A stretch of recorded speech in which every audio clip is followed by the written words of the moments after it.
Hola, me presento, soy Emerson Mariñán y mi compañero Matías Contreras. Somos estudiantes de la carrera de Ingeniería en Electricidad y Automatización Industrial. Este es un video hecho del ramo Máquinas Eléctricas, sección 003D. Para empezar, el objetivo de esta presentación es conocer las diferentes cualidades del magnetismo desde la perspectiva de un transformador, en el cual nombraremos qué es, sus aplicaciones, los diferentes tipos de leyes y cuál abarca: cálculos de transformador, mejoras a este mismo y las pérdidas de energía que afectan a sus partes. Para empezar, ¿qué es un transformador? Un transformador es una máquina eléctrica que, basándose en los principios de inducción electromagnética, transfiere energía de un circuito a otro sin cambiar la frecuencia, y esta frecuencia se lleva a cabo con el cambio de voltaje y corriente. Estas máquinas ayudan a mejorar la seguridad y eficiencia de sistemas de energía durante su distribución y regulación a través de largas distancias. ¿Cómo funciona un transformador? Los transformadores se basan en la inducción electromagnética. Al aplicar una fuerza electromotriz en el devanado primario, es decir, una tensión, se origina un flujo magnético en el núcleo de hierro. Este flujo viajará desde el devanado primario hasta el devanado secundario. Este movimiento originará una fuerza electromagnética en el devanado secundario. Según la ley de Lenz, la corriente debe ser alterna para que se produzca una variación de flujo, y el transformador no se puede utilizar con corriente continua. Aplicaciones de un transformador. Los transformadores son elementos muy utilizados en la red eléctrica. Cuando en la central generadora se produce electricidad, estas son llevadas a transformadores que en este caso se le llamaría estación elevadora, que elevan su electricidad para llevarla a la red de transporte sin que ésta tenga pérdidas por el efecto de Joule.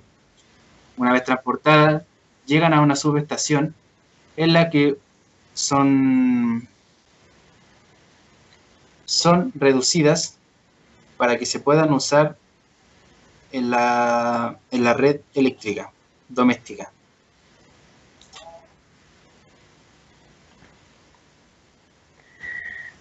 Aquí tenemos ejemplos de transformadores.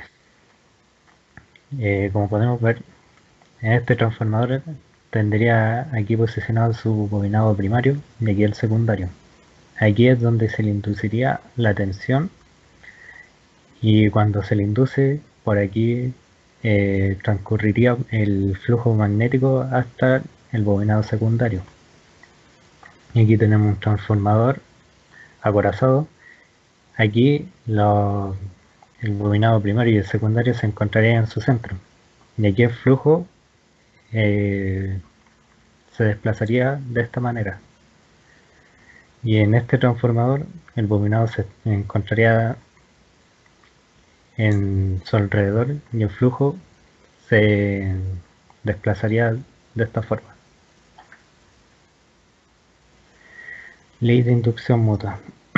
Se le llama inducción mutua al efecto de producir una FEM en una bobina, debido al cambio de corriente en otra bobina acoplada.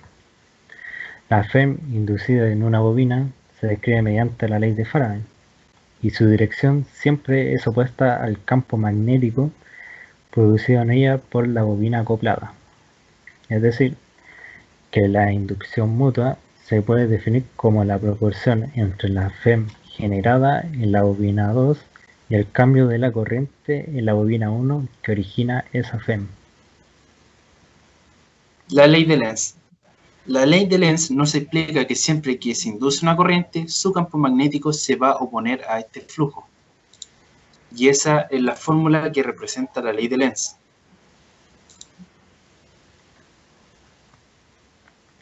Ley de autoinducción. Se denomina autoinducción de un circuito a la generación de corrientes incluidas en el circuito. Cuando en él se produce una variación del propio flujo, esta puede variar según la intensidad de corriente. Los cálculos. Como primer ejemplo tenemos que en una bobina el devanado primario tiene 1000 vueltas y en el secundario posee 500 vueltas. Si esta se conecta a una red comercial de 220, ¿qué voltaje podemos obtener en el devanado secundario? La relación de transformación nos dice que si el número de vueltas primario partido el secundario será igual al voltaje primario partido el secundario. Cabe decir que si de esta relación queremos obtener la fórmula, voltaje 2 pasaría a ser una regla de 3, donde 220 por 500 pasaría a ser 110.000 partido 1000, obtendríamos el resultado de 110.000 volts. Mejoras dentro de la aplicación a los transformadores. Cambiar el material del núcleo a uno ferromagnético que sea más rentable. Otra mejora podría ser aumentar el nivel de hilación para que ésta no produzca más pérdidas innecesarias. Ciclo de histéresis. El ciclo de histéresis muestra la historia de magnetización de un material ferromagnético. Una vez que el material fue llevado a la zona de saturación, el campo magnetizado puede entonces ser llevado a cero y el material tendrá la mayor parte de su magnetización. Y aquí tendremos la fórmula para calcular la pérdida por histéresis, donde K sería el coeficiente para cada material, la F sería la frecuencia, B sería la inducción magnética o densidad de flujo magnético en Gauss, y esto sería elevado a 1,6 por 10 elevado a menos 8. Corrientes parásitas o de Foucault.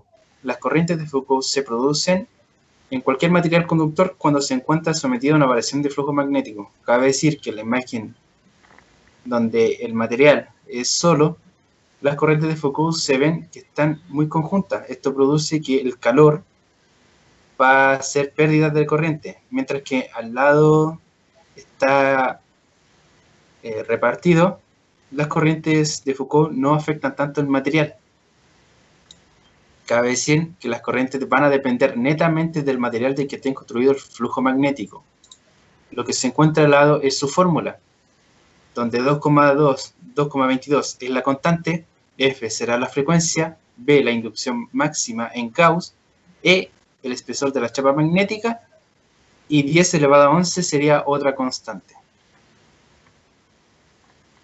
Como ejemplo 2 tenemos, si un transformador conectado a una red de 50 Hz de frecuencia con una chapa magnética de 0,9 Tesla, transformado sería 9000 Gauss, de inducción del peso del núcleo del transformador es de 12 kilogramos, el espesor de la chapa del núcleo es de 0,35 milímetros y el coeficiente de histéresis es de 0,02. ¿Cómo determinar la potencia de pérdida en el hierro? PF, como se mostró, cambiando los resultados, o sea, cambiando las variables, obtendríamos como resultado 0,545 watts partido kilogramo. Para obtener su total, tendría que ser ese resultado multiplicado por el peso del núcleo, dando un total de 6,54 watts. Para obtener las pérdidas por histéresis, sería reemplazar las variables y de eso obtendremos 0,0844 watts partido kilogramo. Para obtener su total haríamos igual que arriba, multiplicarlo por el peso del núcleo, donde tendremos 1,0128 watts. Para obtener las pérdidas de hierro total, que abarca tanto la de histéresis como las de Foucault, tendremos que sumar sus totales, dándolo como 7,55 watts. Conclusión.